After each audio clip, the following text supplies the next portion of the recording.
What I am about to unveil may feel like a descent into madness, a nightmare too harrowing for your soul to grasp. But for me, it is the only reality, a truth carved into my very being through bone-chilling experience. Make no mistake, the dark arts of witchcraft are no mere legends whispered by the fire. They are a living, breathing shadow that haunts the edges of this world, a sinister force more ancient and devastating than your darkest fears could ever fathom. Their potency is beyond human comprehension, a vast and bottomless abyss of forbidden knowledge. The reach of their craft knows no bounds, weaving through the fabric of time itself. These arcane secrets have been whispered from shadow to shadow, passed down through blood and bone for untold millennia. Even now, in this modern age, their presence remains an invisible, suffocating web that stretches across the globe. The sheer malevolence of their power is something one must witness to truly believe. If you find these words impossible to grasp, if you reject them as mere delusions, I do not blame you, for how can a mind bound by the cold logic of science comprehend a force that defies every natural law? These are ours, forged in the crucible of the unknown, territories where reason dies and ancient horrors breathe. It is a terrifying reality that exists just beyond the reach of human light. These ancient arts, passed down through endless generations, have seeped into every corner of the globe. They are everywhere, perhaps even standing right beside you, in the shadows you ignore. Why does this darkness spread so effortlessly? Because passing on this curse requires no grand ritual, no complex initiation. It clings to the soul like a parasite, moving from one vessel to the next with a simple, chilling ease. It survives because it is as natural as breathing and as inevitable as death. Forget the fairy tales of withered hags with tangled hair. The reality is far more deceptive. They do not hide in the dark. They walk among us as ordinary souls. That stunning young woman who passed in the street, it could be her. The frail, silent grandmother at the corner, it could be her. But if you believe this darkness belongs only to women, you are gravely mistaken. Evil has no gender. In the shadows, they do not discriminate. Men, too, have mastered these forbidden arts, divided into the malevolent and the unseen. But there is a reason why the shadows are crowded with women. In the selection of an heir, the darkness prefers the female soul. How is this unholy legacy passed? It is not taught, it is inherited. If a mother carries the black flame within her, the daughter is born with the embers already glowing. It is an automatic infection, a silent, blood-borne bond that ensures the lineage of darkness never ends. The transfer of this unholy power requires no ancient scrolls, no complex incantations. It is passed through a ritual that is as simple as it is repulsive. When a mother chooses to bind her daughter to the dark, all it takes is a single foul drop of her saliva placed within the innocent child's mouth. In that one silent moment, the legacy is sealed, whether given to a newborn's first breath or to a young child in her sleep. The infection is absolute. Once the essence is tasted, there is no turning back. The child, Gunnar is no longer just a child. Kanerkne, but a vessel for the ancient dark. You may ask, why would a mother condemn her own child to this darkness? It is not merely a transfer of power, but a weapon for survival.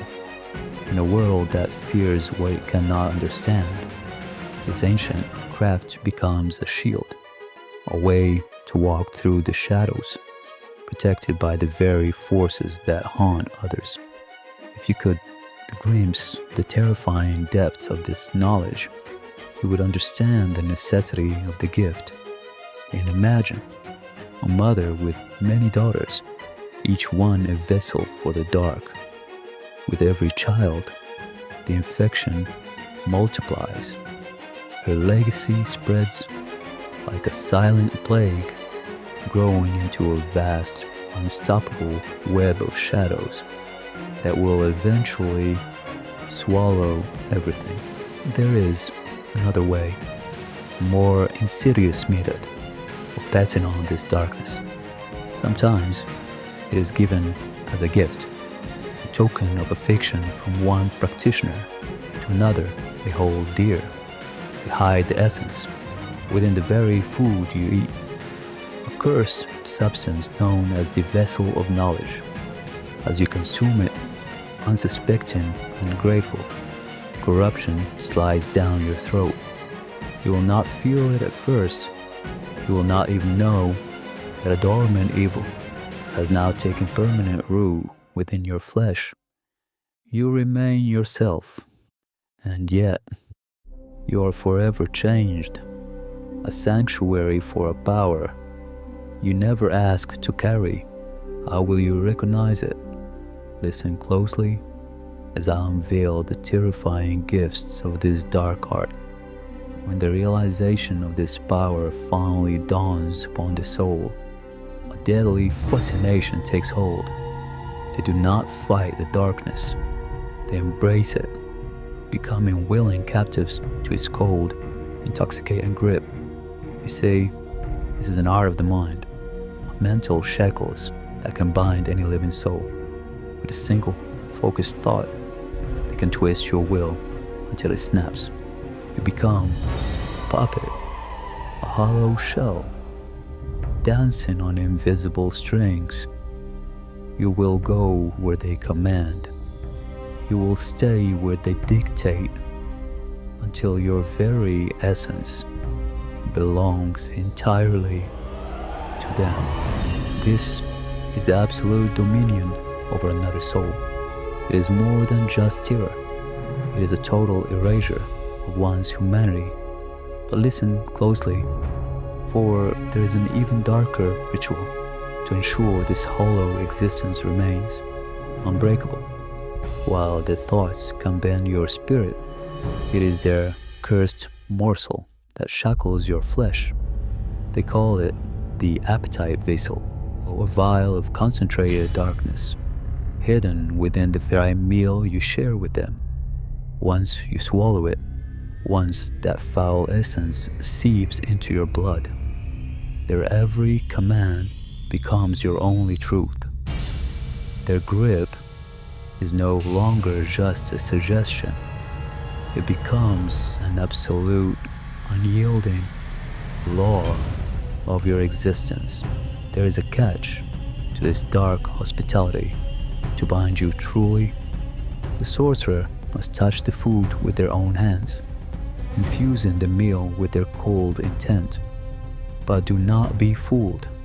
Once the ritual is set, they do not need to be present.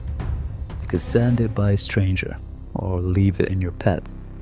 The result is exactly the same. The madness that follows depends on their whim. If they desire your affection, they will plant a seed of unnatural longing in your heart. You will feel a desperate, uncontrollable urge to love them, to pity them, to serve them. It is not unreal, but to your poisoned soul, it will feel like the only truth you have ever known. They will occupy your every thought, parasite in your mind, growing stronger with every heartbeat. As time bleeds away, this darkness reaches the deepest corners of your soul until you become like a madman, unable to survive a single day without their presence. What I tell you is not a fable. It is the cold, hard reality of my life. Whether you heed my warning or laugh in the face of danger, I will continue to speak. For in our next encounter, I will unveil the true horror of the puppet master's love, the dark art of controlling the heart. Stay in the shadows, for the story is only getting darker.